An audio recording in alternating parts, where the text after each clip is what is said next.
I'm Cassandra Mitchell, 32, and last week my phone pinged with a text from Mom. We're doing Mother's Day with just the well-behaved kids. You can skip this year.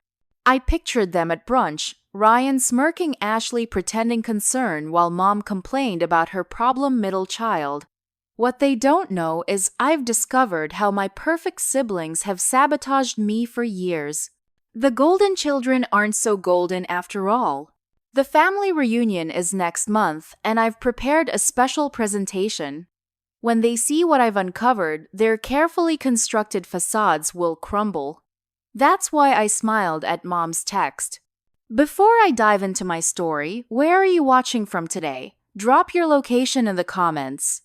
If you've ever been the family scapegoat, hit that like button and subscribe to hear more stories from people who finally stood up for themselves. Now let me tell you how it all started. In the Mitchell family portrait, I'm the smudge between two masterpieces. Ryan, my older brother by 2 years, was the firstborn golden child, a successful surgeon who could do no wrong in our parents' eyes. Ashley, younger than me by 18 months, was the beauty queen who became a kindergarten teacher, and according to our mother, the perfect example of motherhood with her 2 immaculately dressed children and spotless suburban home. And then there was me, Cassandra, the middle child, the eternal disappointment, the one who could never quite measure up no matter how hard I tried. The favoritism started early. When I was 7, our elementary school held a talent show. Ryan was playing violin, a skill my mother proudly reminded everyone he'd been developing since age 4. Ashley was doing a ballet routine that Mom had helped choreograph. I wanted to sing, having practiced for weeks with my music teacher at school, who said I had natural talent. Cassandra, honey, Mom said, examining her manicure rather than looking at me. I don't think that's a good idea. You get so nervous in front of people. Why don't you just help backstage? I ended up watching from the wings as my siblings received standing ovations. Mom and Dad took them for ice cream afterward while I stayed with the neighbor because it was getting too late for me to join. When I was 12, my grandmother's antique vase, a family heirloom, was found broken in the living room. Ashley, then 10, had been playing inside despite rules against it. I had been reading in my bedroom all afternoon. Cassandra, come downstairs right now. Mom's voice had that sharp edge that I'd grown to fear. I didn't do it, I said immediately upon seeing the shattered porcelain. Don't lie to me, she hissed. Ashley already told me she saw you running in the house earlier.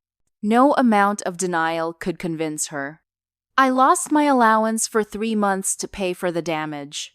Years later, during a rare fight between my parents, I overheard Dad saying, "You know, Ashley broke that vase, Margaret. Why did you blame Cassandra?" Mom's response was chilling. Ashley doesn't need to learn lessons the hard way like Cassandra does. My high school graduation was overshadowed by Ryan's medical school acceptance. My college scholarship barely received acknowledgement, while Ashley's teaching certificate was framed and displayed prominently in the living room. My first major promotion at the marketing firm, where I now work as an executive, was met with, "That's nice, dear. But did you hear Ryan just bought a vacation home?" The pattern continued into adulthood. Family gatherings became exercises in restraint as I swallowed barbs and backhanded compliments. Still, single Cassandra, Ashley was already married at your age. That outfit is interesting. But I suppose it works for your body type. Your apartment is so creative. Not what I would choose, but if you like it. I moved to Chicago partly to put distance between us. 2 hours away was close enough to visit when necessary, but far enough to build my own life. I established a successful career, bought a stylish downtown condo, and created a circle of friends who actually valued me. But family events remained mandatory torture sessions, according to my mother. Until that text message arrived last week, the culmination of years of exclusion. We're doing Mother's Day with just the well-behaved kids. You can skip this year. It wasn't the first time I'd been uninvited to a family gathering, but something inside me finally snapped. The good daughter who had spent decades trying to earn approval from people incapable of giving it died that day. In her place rose someone ready to fight back. My Chicago condo sits on the 32nd floor of a sleek downtown high-rise, with floor-to-ceiling windows overlooking the city I've made my home. The decor is minimalist, with splashes of bold color, the opposite of my mother's cluttered traditional aesthetic. Each piece was carefully selected to represent the woman I've become, rather than the perpetual disappointment my family sees. On my bookshelf sits a collection of industry awards my parents have never acknowledged. On my walls hang framed magazine features about marketing campaigns I've spearheaded. My walk-in closet contains designer clothes purchased with money I've earned, not a husband's credit card like Ashley's. But success and independence hadn't filled the void where family approval should have been. That's what I was contemplating as I sat across from my best friend Natalie at our favorite coffee shop the day after receiving my mother's text. She actually said, "Well-behaved kids." Like you're 5 years old, Natalie's expression was a mixture of disbelief and outrage as she stirred her latte. That's beyond condescending, Cass. That's emotional abuse. I showed her the text message exchange, including my polite response, "No problem. Hope you all have a nice day." "Why are you still being nice to these people?" Natalie demanded. "They've been treating you like garbage your entire life." You know what my therapist would call this, a lifetime of scapegoating. "They're still my family," I said automatically, the justification worn smooth from years of repetition. "Family doesn't treat family this way," she countered. "Look, I've known you since college. You bend over backward to please them, and they still find ways to cut you down. When are you going to stand up for yourself?" I sighed, remembering last Christmas. I'd spent weeks searching for the perfect gift for my parents, a luxury weekend getaway to the vineyard where they spent their honeymoon. When they opened it, Mom seemed genuinely touched. "Until Ryan spoke up, I know Cassandra only booked you the standard room, so I called and upgraded you to the presidential suite. And I added a spa package." Ashley chimed in. "And I arranged for a private tour with a vintner, since Cassandra forgot how much you love learning about winemaking, Mom." Just like that, my thoughtful gift became another example of my inadequacy. What they didn't know was that I'd already included the presidential suite in a private tasting. The resort manager later called confused about the duplicate arrangements. "I think they do it on purpose," I admitted to Natalie. "Last month, I forgot my phone at Ryan's during Sunday dinner. When I went back to get it, I overheard him and Ashley talking in the kitchen. About you. Ryan was saying they needed to make sure Mom and Dad knew I was too irresponsible to be included in any major inheritance decisions. Ashley suggested they start planting seeds about my spending habits, even though I make more money than both of them combined." "That's messed up," Natalie said, eyes widening. "Did you confront them?" "I left before they saw me. But then last week I was helping Dad with his email. You know how technologically challenged he is, and I saw an exchange between Ryan and Ashley. They've been actively working to convince our parents to restructure their will. Ryan wrote that the problem child doesn't deserve an equal share, and Ashley agreed." Natalie set down her cup with a decisive click. "That's it. This isn't just mean-spirited family drama anymore, Cass. They're actively trying to damage your relationship with your parents and potentially steal your inheritance. You need to expose them." Something shifted inside me. The lifetime of slights and exclusions crystallized into a single clear thought: I didn't deserve this treatment. "You know what? You're right. But if I'm going to do this, I need proof. Not just about the inheritance thing, but about who my perfect siblings really are." That afternoon, I called Jack Reynolds, a private investigator recommended by a colleague who'd gone through a nasty divorce.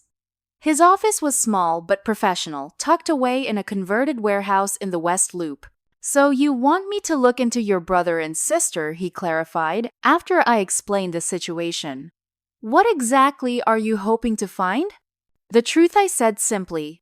"My siblings have carefully constructed images that don't match who they really are. I need to know what they're hiding. Jack nodded, taking notes. Everyone's hiding something.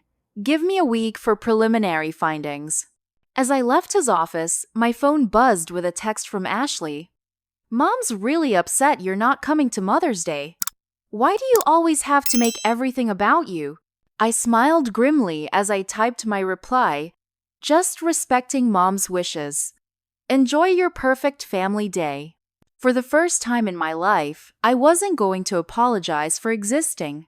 The following Friday, I met Jack at a quiet cafe in Wicker Park, far from anywhere my family might possibly venture. He arrived carrying a leather portfolio and a grave expression that immediately quickened my pulse. Find anything, I asked, as he settled into the chair across from me. More than I expected, he replied, opening the portfolio. Let's start with your brother, the esteemed Dr. Ryan Mitchell. Jack slid a folder toward me containing photocopies of medical journal articles, email printouts, and several photographs. Your brother is currently the lead researcher on a major study for a new arthritis medication, Jack explained. Apparently, it's the kind of study that makes careers and a lot of money if the drug gets approved. He mentions it at every family gathering, I said dryly. Well, what he doesn't mention is that he's falsified a significant portion of the research data. Jack pointed to highlighted sections of emails between Ryan and research assistants. He's been manipulating patient outcomes to make the drug appear more effective than it actually is. My stomach dropped. That's serious. It gets worse. Jack continued showing me photographs of Ryan meeting with men in expensive suits. These were taken last month outside a restaurant in Milwaukee, far from where anyone might recognize him. The men he's meeting with are executives from the pharmaceutical company, funding his research. That one, he tapped a silver-haired man in the photo, is their CFO. They're not supposed to have any contact during the double-blind study phase. I studied the images of my brother perfect Ryan with his perfect life looking furtive and guilty as he accepted what appeared to be an envelope from the executive. If this gets out, it's not just his reputation at stake, Jack said quietly. It's potentially criminal. I felt unexpectedly hollow. I'd wanted dirt, but this was a career-ending, possibly freedom-ending scandal. Now, about your sister Jack continued pulling out another folder. Ashley's perfect marriage isn't what it seems. He showed me credit card statements, bank withdrawals, and casino loyalty member information. Your sister has a gambling problem. She and her husband Kevin have lost over $200,000 in the past 18 months. They've taken out a second mortgage on their house and maxed out 3 credit cards. That's impossible, I protested. They just took the kids to Disney World. They're always buying new things. Appearances, Jack said simply. They're drowning in debt, and your brother-in-law is looking for comfort elsewhere. He slid across several photographs of Kevin with different women in intimate situations. Jesus, I whispered. Does Ashley know? Based on their text exchanges, she suspects but is in denial. They're fighting constantly about money, but she's hiding the extent of her gambling from him, and he's hiding his affairs from her. I sat back, suddenly finding it difficult to breathe. Part of me felt vindicated the perfect siblings weren't so perfect after all, but another part felt unexpectedly sad.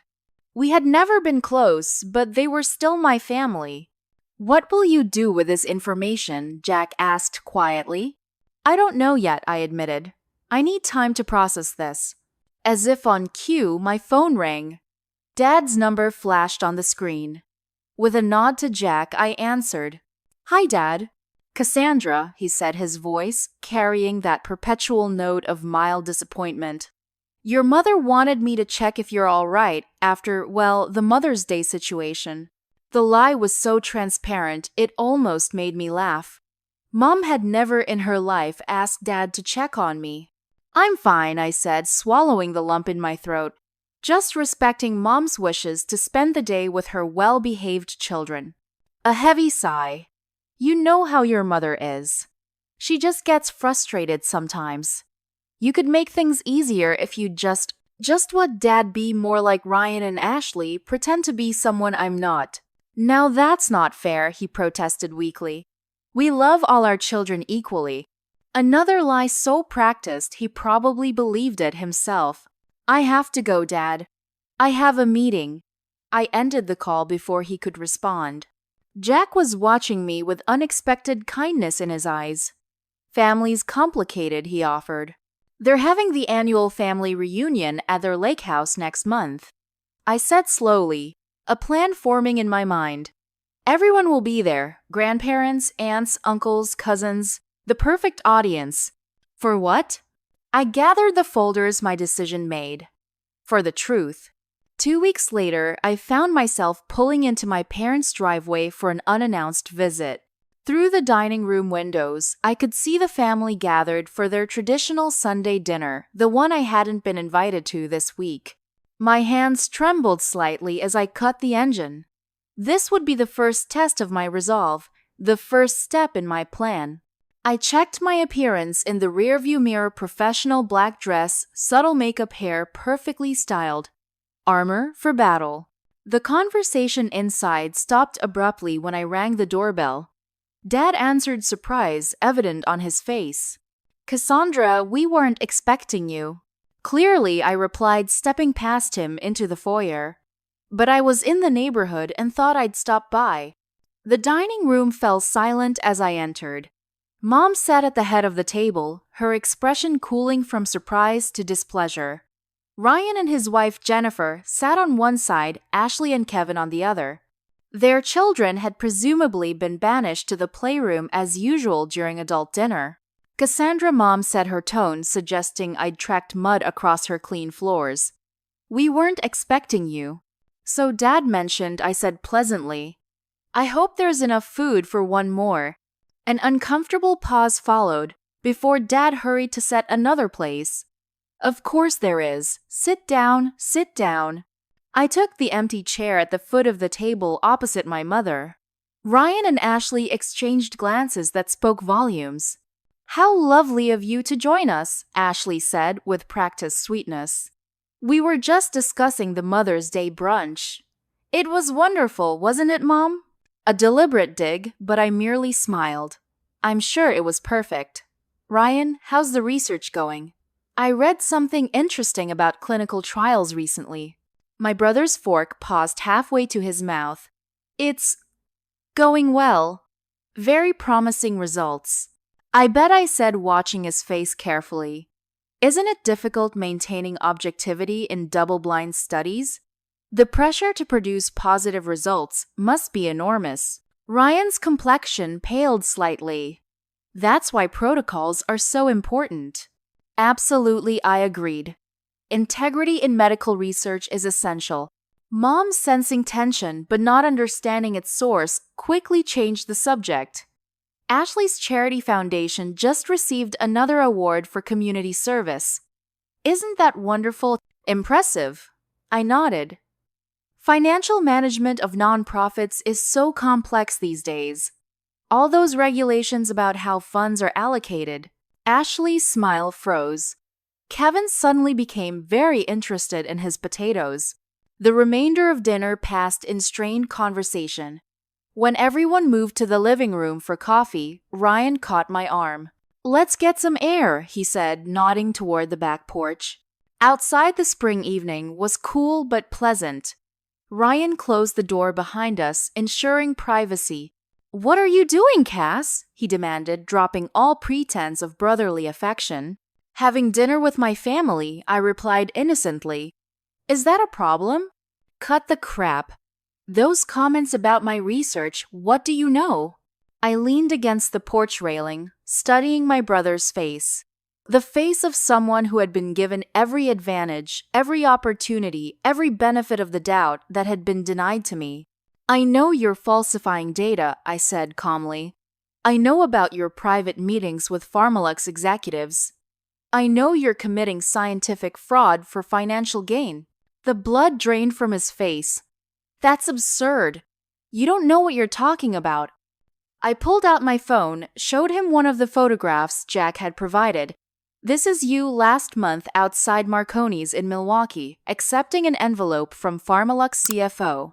Ryan gripped the porch railing, his knuckles whitening. How did you? That doesn't matter. What matters is that I have evidence that would end your career and possibly send you to prison.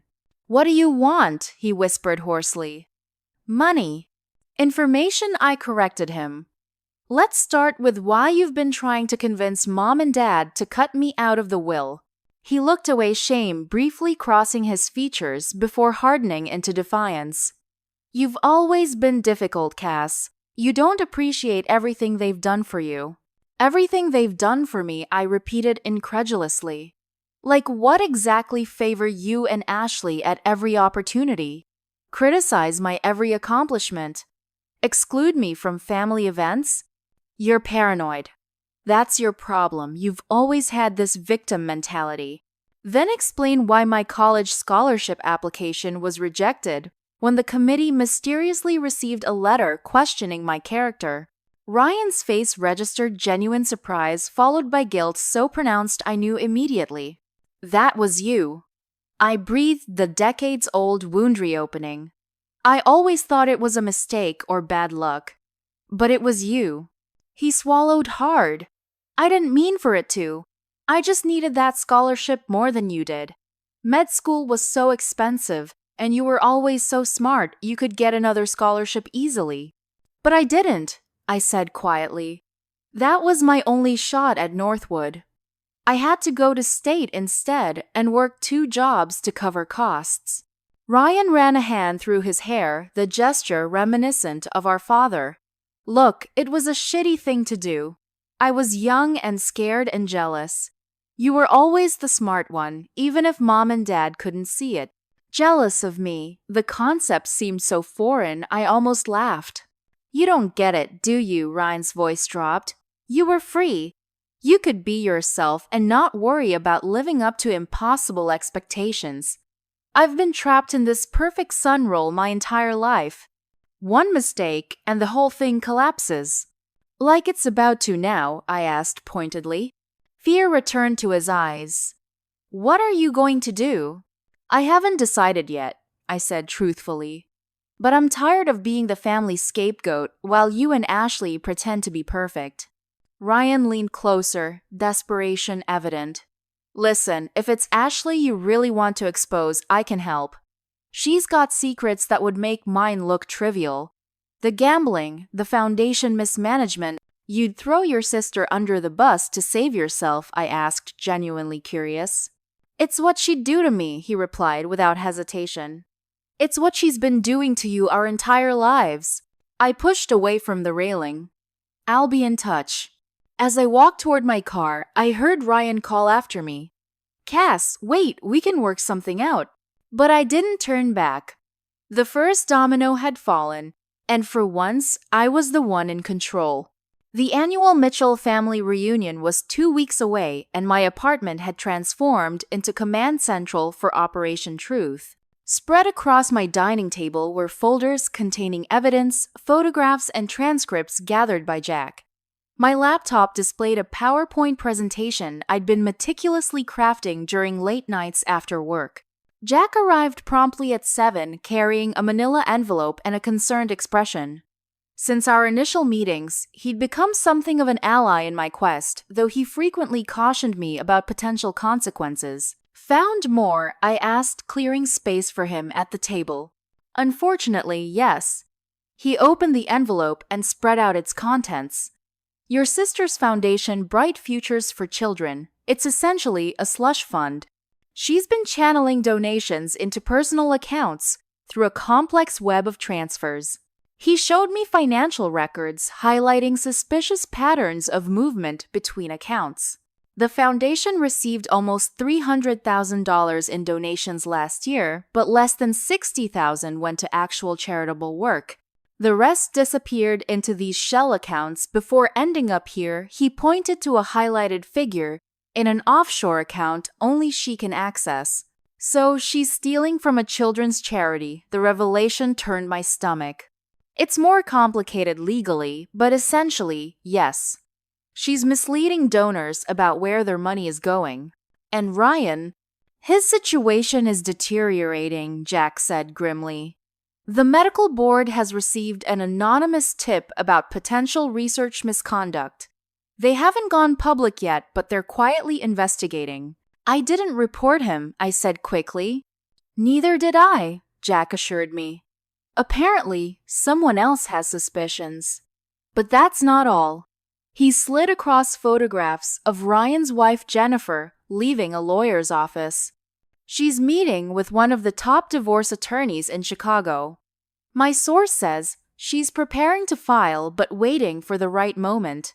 Does Ryan know? Not yet. And one more thing, she's pregnant. The room seemed to tilt slightly. And Ryan doesn't know about that either. Jack shook his head. According to my source, she's unsure if the baby is his. They've been having problems for some time. I sank into a chair, suddenly overwhelmed by the scope of the secrets I was uncovering. These weren't just embarrassing foibles, these were life-destroying revelations. Cassandra, Jack said carefully. I need to ask, what exactly do you plan to do with all this information? Expose them at the family reunion, I said automatically, but with less conviction than before. And then what? What's the endgame here? I stared at the evidence spread before me. Just as acknowledgement of how they've treated me, I don't know anymore. Jack gathered his papers slowly. Just remember that once these secrets are out, you can't put them back in the box. There will be collateral damage, people who've done nothing to hurt you. Jennifer, Kevin, the kids, your parents. My parents are hardly innocent, I snapped. Maybe not, he conceded. But ask yourself if destroying your family will heal. What's broken inside you? After Jack left, I found myself standing before my closet, searching for the perfect outfit for the reunion. Something that projected strength but wasn't overtly aggressive. Eventually, I selected a sleek navy dress, professional, polished, powerful. My phone rang, displaying a number I almost never saw on my screen. Ashley. Hello. Cassandra. My sister's voice carried that forced cheerfulness she reserved for people she wanted something from. How are you? It's been forever since we really talked. What do you want, Ashley? I asked, skipping the pretense. A slight pause. Can't a sister just call to catch up? We don't catch up. We barely speak except at family gatherings where you and Ryan compete to see who can make me feel more inadequate. That's not fair, she protested. Look, I was thinking we should get together before the reunion. Maybe lunch tomorrow. There's this cute new bistro downtown. Curiosity overrode suspicion. Fine. Text me the address. The next day, I arrived at the restaurant to find Ashley already seated, looking perfectly put together as always. Her blonde hair fell in artful waves, her makeup flawless, her outfit straight from a high-end boutique. Only the tension around her eyes betrayed any sign of stress. You look great, she said as I sat down. That promotion must be treating you well. Cut to the chase, Ashley. Why am I here? She fiddled with her water glass. Ryan's been acting strange since your surprise visit. Did he say something to you? We talked, I said neutrally. About what? Family dynamics. Old wounds. The usual. Ashley leaned forward, lowering her voice. Did he mention me at all? Why would he? She studied me carefully. You know something, don't you? About me, about my life. What would I know that you haven't carefully curated for public consumption? A flash of anger crossed her face before she composed herself. Look, I know we haven't always been close. An understatement of epic proportions. But we're still sisters. Family. If you've heard rumors, or allegations, about me, I'd hope you'd come to me first before believing them. I sipped my water, secretly activating the recording app on my phone beneath the table. What kind of allegations might I have heard? Ashley? Panic flickered in her eyes. Nothing specific, just people talk. Especially in our family. They certainly do. Mom's favorite topic is my many failings. Ashley had the grace to look uncomfortable. Mom can be harsh sometimes. With me. Only with me. Never with her perfect children. That's not true, she protested. She criticizes me all the time. My parenting, my house, my weight. The difference is, she tells you those things privately, then praises you publicly. With me, the criticism is the main event, shared with anyone who'll listen. Ashley's shoulders slumped slightly. I know Mom treats you differently. I'm not blind. Yet you've never once defended me. In fact, you've often piled on. She faltered.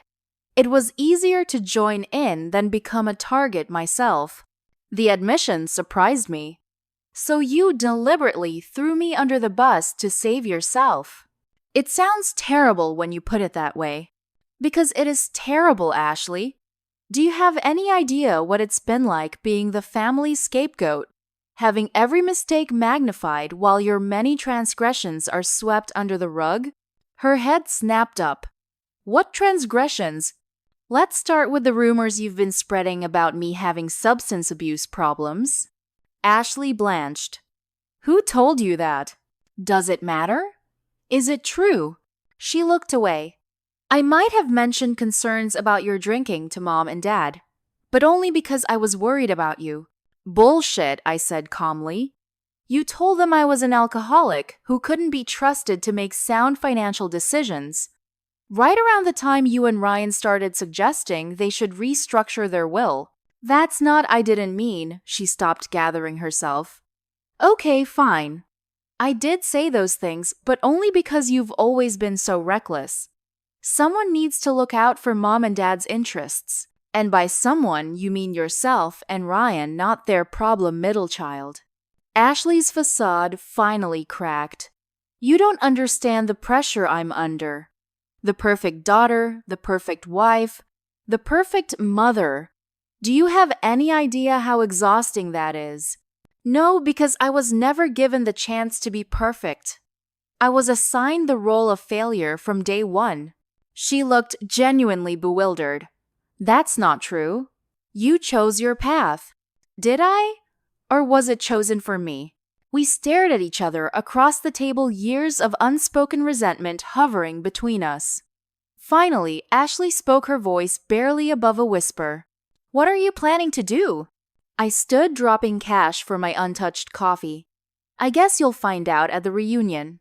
1 week before the reunion, I returned home from work to find my parents' car parked in my building's visitor lot. The sight stopped me cold. In 15 years, they had never once visited my apartment unannounced. I found them waiting in the lobby, Mom scrutinizing the modern architecture with obvious distaste, Dad examining a contemporary sculpture with feigned interest.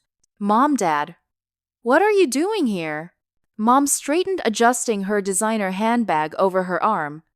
We need to talk, Cassandra, privately. The elevator ride to my floor was silent and tense. Once inside my apartment, Mom immediately began her inspection, running a finger along my bookshelves as if checking for dust. This is different, she said, gesturing vaguely at my decor. Very urban. It suits me, I replied, setting down my briefcase. Why are you here? Dad cleared his throat. Can we sit down? This is a family matter. We moved to the living area, my parents taking the sofa, while I sat across from them in an armchair, feeling like I was about to receive a performance review. We're concerned, Mom began, her voice slipping into the patronizing tone she reserved for me. Ryan and Ashley tell us you've been asking unusual questions, making veiled threats. Is that what they said? I kept my voice neutral. They're worried about you, sweetheart, Dad said gently. We all are. After you showed up at Sunday dinner unannounced, Mom continued. You mean the family dinner I wasn't invited to? Your behavior was erratic. Ryan said you made strange accusations about his research. Did he specify what those accusations were? Mom waved dismissively. Something about data or protocols. The point is, you've been acting out again. Acting out, I'm 32 years old, mother, not 15. Age doesn't preclude poor judgment, she sniffed. Ashley mentioned you've been drinking heavily. The audacity was breathtaking. Based on what evidence? She said you seemed impaired at lunch last week. I had water, asked the waiter. Mom exchanged glances with Dad, their silent communication excluding me as usual. Denial is common with these issues. I laughed incredulously. Let me get this straight. You've driven 2 hours to my home unannounced to stage an intervention based on lies my siblings told you. They're concerned, Dad repeated. We're all concerned. About what exactly? Mom straightened, delivering the real purpose of their visit. We're considering some changes to our estate planning. There it was. Ryan and Ashley's plan coming to fruition. Given your instability, we're thinking of creating a trust instead of direct inheritance for your portion. Ryan would manage it as trustee.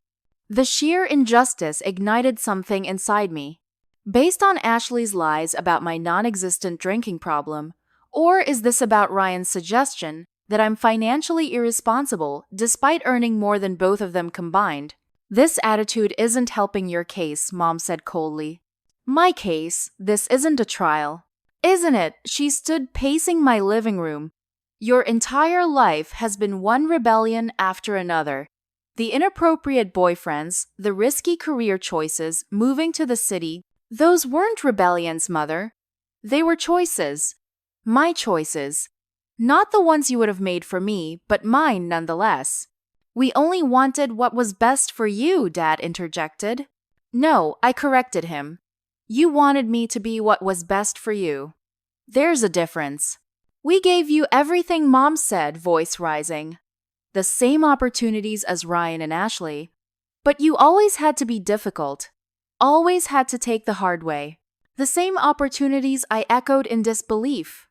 When Ryan sabotaged my college scholarship, when Ashley spread lies about me, when you blamed me for everything and praised them for breathing, Dad looked genuinely confused. What are you talking about? Ryan would never do something like that. He admitted it to me 2 weeks ago. Ask him yourself. More fabrications, Mom dismissed. This is exactly why we're concerned about your judgment. Something inside me snapped. Decades of swallowed hurt and injustice burst forth. My judgment? Let's talk about yours, Mother. You've spent my entire life playing favorites, making it clear I was the child you never wanted. That's enough, she shouted, while turning a blind eye to your perfect children's actual transgressions. Did you know your beloved Ryan is falsifying research data? That Ashley's charity is a front for her gambling addiction? Dad's face paled. Cassandra, stop this. Why? Because it's easier to believe I'm the problem than to face the truth about your golden children. Or because you've spent so long looking the other way that you can't even recognize the truth anymore. Mom grabbed her purse face, rigid with anger. We're done here. This was clearly a mistake. As they moved toward the door, I called after them. Ask yourselves why Ryan and Ashley are so desperate to control your money. Why they're suddenly so concerned about me. Follow the money, Dad. You might be surprised where it leads. Mom whirled back her mask, slipping completely. You were always the difficult one. Always making trouble. I knew from the day you were born you'd be the problem child. The words hung in the air between us, brutal in their honesty. Dad looked shocked, but remained silent as always. Margaret, he finally said weakly, you don't mean that. Don't I? She spat. I never wanted a middle child. One of each was perfect. But you insisted we try for a boy since Ryan needed a brother. Instead, we got her. The revelation should have hurt, but instead it felt like confirmation of something I'd always known. Thank you for finally being honest, Mother. They left without another word. I sank to the floor as the door closed behind them, tears finally coming after years of emotional drought. My phone rang, Natalie. She must have sensed something was wrong. They were just here, I said when I answered. An intervention about my drinking problem that doesn't exist.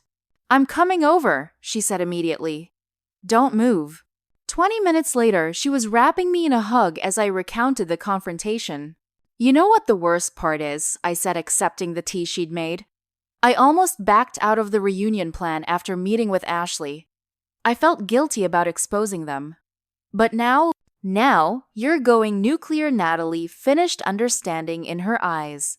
They've had decades to treat me with basic decency and respect. Instead, they've actively tried to undermine me at every turn. No more. Natalie sat beside me, concern evident. Just make sure this is about healing, not hurting. Revenge might feel good in the moment, but it won't fix what's broken. What if what's broken can't be fixed? I asked quietly. Then you build something new, she said simply. With people who actually see you. I spent that night finalizing my presentation, organizing evidence, and rehearsing what I would say. By morning, I was ready. The family that had spent a lifetime making me feel small was about to learn that I had finally grown too big to ignore. The Mitchell family reunion had been held at my parents' lake house every Memorial Day weekend for as long as I could remember. This year would be no different, except for everything that was about to change. I arrived fashionably late, parking my car at the end of the long line of vehicles that stretched down the gravel driveway. The familiar sounds of family chaos drifted across the manicured lawn, children shrieking with delight as they played tag, uncles arguing good-naturedly about politics, aunts exchanging recipes and family gossip. For a moment, I hesitated. These gatherings had always been bittersweet for me, a reminder of belonging and exclusion simultaneously. But today, I carried with me the weight of truth, a burden I was finally ready to set down. I smoothed my navy dress, checked my reflection in the car window, and lifted the slim briefcase containing everything I needed. Game time. Cassandra. My grandmother spotted me first, waving from her comfortable chair on the deck. At 82, she remained sharp as a tack and one of the few relatives who had always treated me fairly. I was beginning to think you wouldn't come. And miss your famous potato salad, never, I smiled, bending to kiss her cheek. You look different, she observed, studying my face. More determined. It's been a year of growth, I said simply. My entrance had not gone unnoticed. Mom was pretending to be busy with food preparation in the outdoor kitchen area, while Dad managed a weak wave from where he stood manning the grill. Ryan and Ashley, standing together by the dock, both stiffened at the sight of me.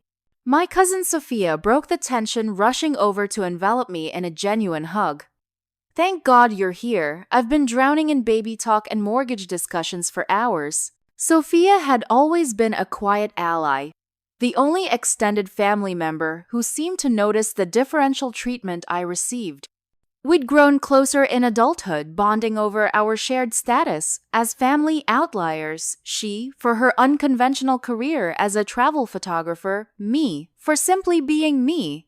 How long are you staying? She asked, linking her arm through mine. Long enough, I replied cryptically.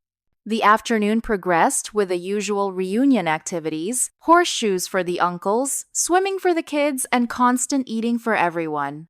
I circulated carefully, making small talk with relatives I rarely saw while avoiding direct interaction with my immediate family. Ryan and Ashley were clearly nervous, watching my every move. Twice, Ryan tried to corner me, but I managed to slip away. Ashley maintained her distance, but kept whispering urgently to Kevin, who looked increasingly agitated. The traditional family photo session arrived with everyone gathering on the lakeside lawn. Mom began arranging people with her usual military precision. Grandparents seated in the middle, aunts and uncles behind them, cousins on the sides, and immediate family front and center. She gestured to Ryan and Ashley's families. Kids in front, please. I stood off to the side, waiting for my placement instructions that never came. Mom Ashley whispered loudly, "Where do you want Cassandra?" Mom glanced at me dismissively. "Oh, maybe in the back row with the cousins." "She's your daughter," Sophia said sharply, loud enough for everyone to hear. She should be with you, Ryan and Ashley. An uncomfortable silence fell over the group. Mom's smile tightened. Of course. Cassandra, come stand next to Ashley. Uncle Thomas, Dad's older brother, and another quiet supporter of mine, shook his head slightly. The family dynamics weren't as invisible to others as my parents might have hoped. The afternoon transitioned into games, the annual Mitchell Family Olympics, as Dad jokingly called them. Three-legged races, water balloon tosses, and the dreaded trivia contest. Teams will be family units, Mom announced. Ryan's family, Ashley's family, Thomas and Barbara, Bill and Janet. What about Cassandra? Sophia interrupted again. She needs a team. She can join your parents, Mom said dismissively. I'll be fine on my own, I said calmly. I'm used to it. The games proceeded with Ryan and Ashley both attempting to subtly sabotage my efforts. Ryan accidentally bumping into me during the egg race, Ashley deliberately giving me wrong answers during trivia. Old tactics that no longer had the power to hurt me. As evening approached, everyone gathered in the large screened porch that had been set up for dinner. Long tables covered in white cloths held the eclectic mix of dishes that constituted our family's traditional fare. My place card was at the far end, practically in another zip code from my parents. Mom clinked her glass for attention, launching into her annual reunion speech. Family is everything, she began, her voice warm with sentiment that had never extended to me. Watching our children grow and succeed is life's greatest reward. Ryan's groundbreaking medical research, Ashley's wonderful foundation work, we couldn't be prouder of the adults they've become. She continued for several minutes, highlighting various family achievements, careful to never once mention my name or accomplishments. And now she concluded, we'll enjoy this wonderful meal together, grateful for the bonds that can never be broken. The perfect opening I'd been waiting for. I stood my chair scraping loudly against the wooden floor. Actually, before we eat, I'd like to say a few words. Mom's smile froze. We've already had the toast, dear. This isn't a toast, I said, moving toward the small table where my briefcase rested. It's more of a presentation. Ryan half rose from his seat. This isn't the time, Cass. Actually, it's exactly the time. When else do I have everyone gathered together? I pulled out my laptop, quickly connecting it to the television mounted on the porch wall installed last year for Dad's sports viewing. What are you doing? Mom demanded. Sharing some family history, I replied, opening my PowerPoint presentation. Things everyone should know. Uncle Thomas moved to stand beside me, his presence a silent show of support. Let her speak, Margaret. Thank you, I said, clicking to the first slide. For years, I've been the family outcast. The difficult one. The problem child. Today, we're going to talk about why that narrative exists and who benefits from it. The room fell completely silent as I methodically presented the evidence I'd gathered. First, Ryan's research fraud, complete with emails and photographs that left no room for doubt. This isn't just unethical, I explained to my stunned relatives. It's potentially criminal. Falsifying medical research puts patients at risk. Ryan lunged toward the laptop. That's enough. She's lying. Uncle Thomas stepped between us. Sit down, Ryan. Let her finish. Dad, Ryan pleaded. You can't believe this garbage. Dad sat frozen, his face ashen. I continued to the next section, Ashley's charity fraud and gambling addiction. I presented bank statements, casino records, and the foundation's financial discrepancies. Nearly $250,000 meant for underprivileged children has instead funded my sister's gambling habit and lifestyle maintenance, I said calmly. Ashley burst into tears. It's not true, Kevin. Tell them. Kevin, however, sat with his head in his hands. Is this why we're drowning in debt? He asked quietly. The room erupted in shocked murmurs. I waited for them to subside before continuing. But perhaps the most disturbing betrayal is this. I clicked to the next slide, showing email exchanges between Ryan and Ashley about convincing our parents to cut me out of their will. My siblings have been actively working to erase me from this family for years. You've always been unstable, Ashley shouted desperately. This proves it. Does it? I played the recording from our lunch meeting where she admitted to spreading lies about my non-existent substance abuse problems. Mom stood shakily. Enough of this circus. I don't know where you got this fabricated information. It's not fabricated, Margaret. Uncle Thomas interrupted. Look at their faces. They know it's all true. So what if it is? Mom snapped, her composure finally cracking completely. At least they tried to be what this family needed. At least they cared about our expectations. You, she pointed at me, you've been nothing but a disappointment from day one. I played my final recording, her admission in my apartment that she had never wanted a middle child. The room grew deathly quiet. My grandmother slowly stood, her voice cutting through the silence. Margaret Elizabeth Mitchell, is that truly how you feel about your own daughter? Mom floundered, looking around the room at the shocked and disappointed faces of our extended family. She's twisting my words. I don't think she is my grandfather, said sadly. I've watched how you've treated Cassandra all these years. We all have. We just didn't want to interfere. Perhaps we should have added Aunt Carol, Dad's sister. I closed my laptop. I'm not sharing this for revenge. I'm sharing it because living in truth, however painful, is better than living in deception. You all deserve to know who you're really dealing with. What do you want? Ryan asked hoarsely. Money, public apologies. Nothing, I said simply. I just wanted everyone to see the truth for once, including one final truth. I turned to my parents. I know about the trust fund Grandpa set up for each of us grandchildren. The one that becomes accessible at 35 or upon our parents' approval.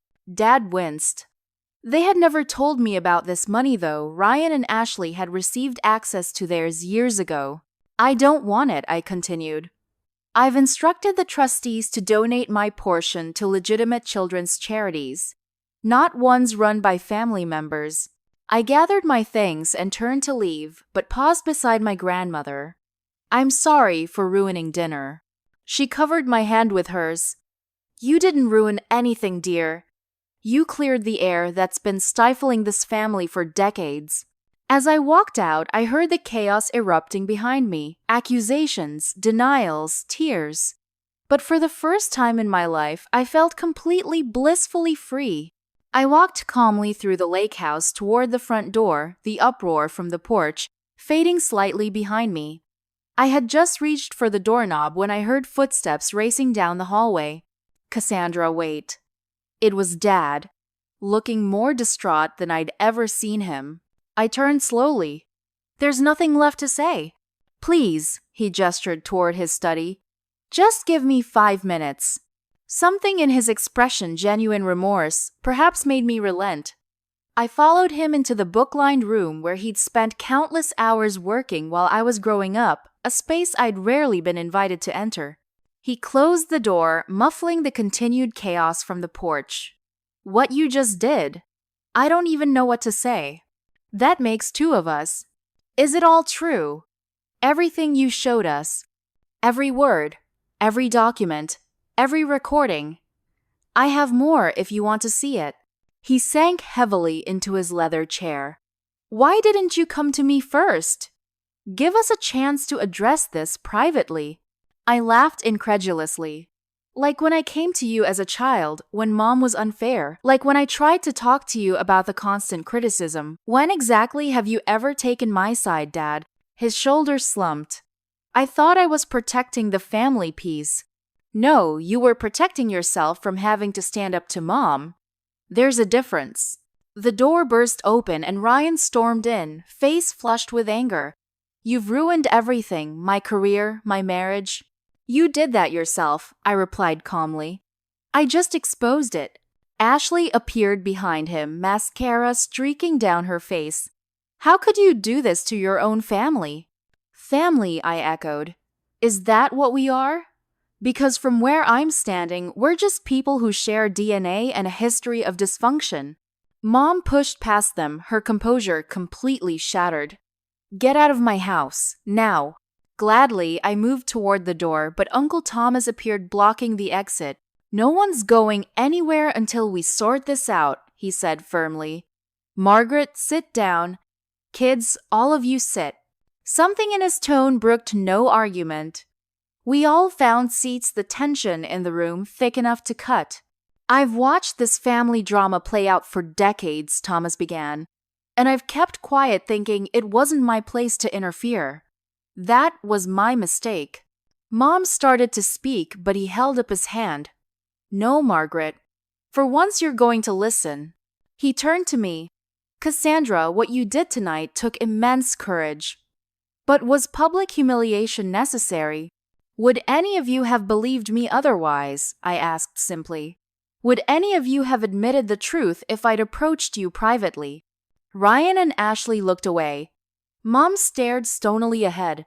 Dad, to my surprise, was the one who answered. No, he said quietly. We wouldn't have. We've been lying to ourselves for too long. Thomas nodded. That's the first honest thing I've heard tonight. The door opened again, and Grandmother entered using her cane, but standing tall. I believe this concerns me as well, since my trust fund was mentioned. She made her way slowly to the chair Dad hastily vacated for her. Cassandra, your presentation was illuminating but incomplete. Do you know why I set up those trust funds? I shook my head. Because I saw how your mother favored your siblings. I wanted to ensure you all had equal opportunities regardless of parental bias. She fixed Mom with a stern look. I had hoped it wouldn't be necessary that you would overcome your difficulties with your middle child. Clearly, I was mistaken. Mother, please, Mom began. I'm not finished, Grandmother interrupted. Ryan, Ashley, your behavior is reprehensible. Stealing from children, falsifying medical research, plotting against your sister. I raised your father better than this, and he clearly failed to pass those values to you. Dad winced. As for your announcement about donating your trust fund, Cassandra Grandmother continued, that's your right. But know that I've already instructed the trustees to release it to you immediately, regardless of your parents' approval. What you do with it is your choice. The revelation seemed to push Mom over the edge. Of course you'd reward her for this spectacle. She's manipulated all of you with these fabrications. They're not fabrications, Ryan said suddenly, his voice hollow. It's all true. The research, the meetings with Pharmalux, all of it. I was desperate to maintain my reputation to keep being the golden child. He looked at me with genuine remorse. And yes, I sabotaged your scholarship. I've been competing with you our entire lives because you were always naturally smarter than me. I had to work twice as hard just to keep up appearances. Ashley sobbed quietly in the corner. The gambling started after my second child. Postpartum depression. That no one noticed because I had to keep pretending everything was perfect. The charity was legitimate at first, but then the debts piled up and it was so easy to move the money around. See what you've done, Mom hissed at me. Destroyed this family. No, Margaret Thomas said firmly. You laid the groundwork for this destruction years ago, when you decided one child was worth less than the others. I never said that. You didn't have to, I replied. You showed it in 1,000 ways every day. Dad finally found his voice. She's right, Margaret. We've failed Cassandra her entire life. I failed her by not standing up to you by looking the other way when you favored the others. The admission so long awaited felt both vindicating and strangely hollow. Grandmother tapped her cane on the floor. Here's what's going to happen now. Ryan, you're going to contact the medical board tomorrow and confess everything. It's the only chance you have of salvaging any part of your career. Ryan nodded numbly. Ashley, you will close that foundation immediately and make arrangements to repay the misappropriated funds. Kevin, I suggest you two find a good marriage counselor. Ashley's husband nodded, still looking shell-shocked. Margaret and Robert, she continued, addressing my parents, you have serious amends to make with your daughter. Whether she chooses to accept them is entirely up to her. She turned to me last. And Cassandra, my dear, you've carried this burden far too long. It's time to set it down and build a life unfettered by this family's dysfunction. The wisdom of her words washed over me. This moment wasn't about revenge anymore, it was about freedom. I'd like to leave now, I said quietly. I've said what I came to say. As I stood, something unexpected happened. Dad rose and wrapped his arms around me in the first genuine hug I could remember receiving from him in years. I'm so sorry, he whispered. I hope someday you can forgive me. The simple sincerity of his words cracked something inside me. Tears I'd been holding back all evening finally spilled over. I left the study with my head held high, walking past the concerned faces of extended family gathered in the hallway.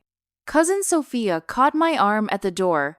That, she said with a mixture of awe and respect, was the most badass thing I've ever seen.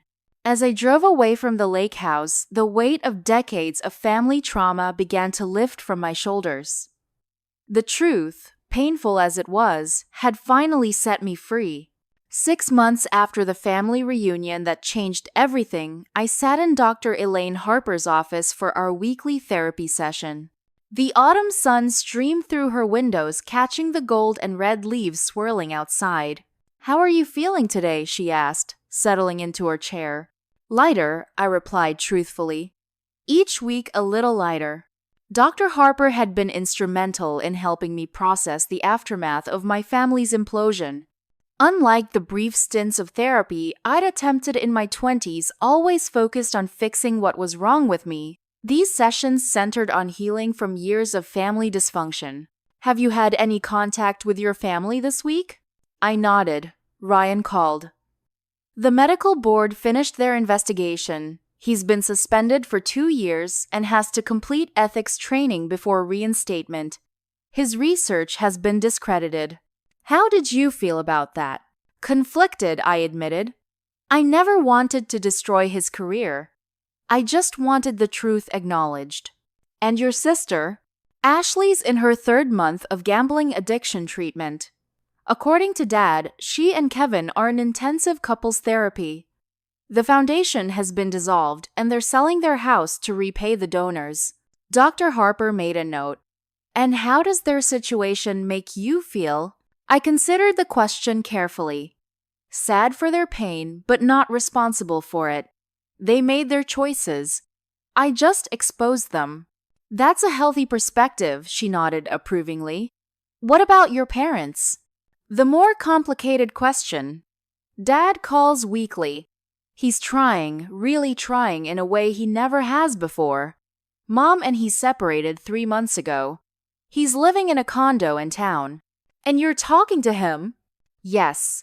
We're starting small coffee every other Sunday. He's seeing a therapist too, working through his conflict avoidance and enabler tendencies. It's strange seeing him emerge as his own person after decades of deferring to Mom. And your mother? I sighed. Radio silence until last week. Then a text asking if we could meet. Do you want to see her? I don't know, I answered honestly. Part of me wants to hear what she has to say. Another part thinks nothing will ever change between us. There's no rush to decide, Dr. Harper reminded me.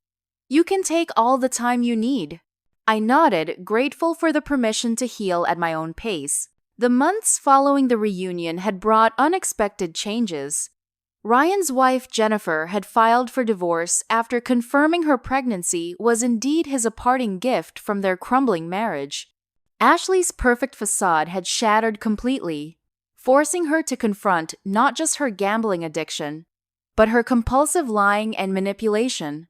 Extended family members, who had always kept a polite distance, now reached out regularly, forming connections I'd never experienced before. Uncle Thomas had become something of a surrogate father figure, checking in weekly and offering the kind of unconditional support I'd always craved from Dad. Cousin Sophia and I had grown closer, meeting monthly for dinner, and slowly building the kind of family relationship I'd always envied in others. Most surprisingly, grandmother had become my fiercest advocate, using her considerable influence to ensure the family narrative about me changed permanently. But the most meaningful connections had come from outside the family. Natalie had been my rock, providing a safe place to vent, cry, and eventually laugh again. My colleague Jack, who'd started as just my PI, had become a trusted friend and occasional dinner companion. My therapist had helped me recognize that family isn't just who we're born to, it's who we choose to let into our hearts. Mother's Day is next weekend, I told Dr. Harper as our session neared its end. Full circle from where this all started. Have you thought about how you want to spend it? I smiled. Actually, yes. I'm hosting a brunch at my place. For my chosen family, Natalie, Uncle Thomas, Cousin Sophia, a few close friends. People who see me for who I am, not who they wanted me to be. That sounds healthy, she approved. A new tradition built on genuine connection. As I left her office, my phone buzzed with a text from Mom. Coffee tomorrow, please. After a moment's contemplation, I replied, okay. D's AM at Meridian Cafe. The next morning, I arrived early, selecting a table by the window where the sunlight would illuminate every facial expression, every micro-reaction. No more shadows to hide in. Mom arrived precisely on time, looking older, somehow less certain than I'd ever seen her. Her designer handbag and perfect hair remained, but something in her bearing had changed, the imperious certainty gone. "Thank you for meeting me," she said, settling across from me. "What do you want, Mom?" I asked directly, setting the tone. She twisted her wedding ring, still present despite the separation. "I've been seeing a therapist. At your father's insistence initially. But now, for myself." This admission alone was startling. Margaret Mitchell had always considered therapy a weakness, something other people needed. She's helping me understand some things about myself, about how I treated you. I waited, not offering the easy absolution she might be seeking. "I didn't have favorites because I loved Ryan and Ashley more," she said, her voice uncharacteristically vulnerable. "I had favorites because you scared me. Scared you I was a child. You were independent, strong-willed, brilliant in ways I couldn't control or take credit for." She looked down at her untouched coffee. "You reminded me of myself before I gave up my ambitions to become the perfect wife and mother. The self I buried so deeply I forgot she existed. The revelation stunned me into silence. Every time you defied me or charted your own course, it triggered my resentment, not of you, but of the choices I'd never had the courage to make." Tears gathered in her eyes. "It wasn't fair. None of it was fair to you. I'd imagined this moment countless times. Over the years, my mother finally acknowledging her treatment of me, but the reality felt nothing like I'd expected. There was no triumphant vindication, just a profound sadness for everything we'd both lost. "I'm not asking for forgiveness," she continued. "I don't deserve it. I'm just asking if, someday, there might be room for a different kind of relationship between us. One where I try to know who you actually are, not who I feared you to be." The sincerity in her voice was something I'd never heard before. Whether it would last remained to be seen, but it was a beginning. "I don't know," I answered truthfully, "but I'm willing to find out slowly." She nodded, accepting this small opening for what it was, not forgiveness, but possibility. A week later, I stood in my condo's open-plan kitchen, putting the finishing touches on a brunch spread for my chosen family. Natalie arranged flowers while Uncle Thomas charmed everyone with stories of his youth. Cousin Sophia helped set the table as Jack mixed mimosas. Looking around at these people who loved me for exactly who I was, I felt a sense of peace that had eluded me my entire life. The family I was born into had nearly broken me, but the family I chose had helped put me back together stronger at the broken places. As we gathered around the table, I raised my glass.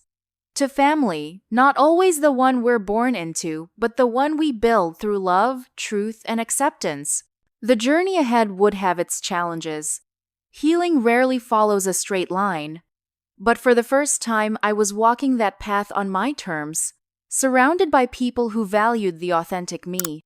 Sometimes you have to break apart a dysfunctional family system to build something healthier from its ruins. Sometimes the black sheep of the family is actually the only one brave enough to speak the truth. And sometimes the greatest act of self-love is walking away from those who cannot love you as you deserve to be loved. That Mother's Day, I celebrated not motherhood but my own rebirth, as a woman who finally understood that she had never been the problem child, just a child who refused to accept the problem. Have you ever had to stand up to your family to protect yourself? What was the hardest part about setting boundaries with difficult relatives? Share your story in the comments below. If this resonated with you, please like, subscribe, and share, so others know they're not alone in their family struggles. Thank you for listening, and remember, you deserve to be valued for exactly who you are, not who others want you to be.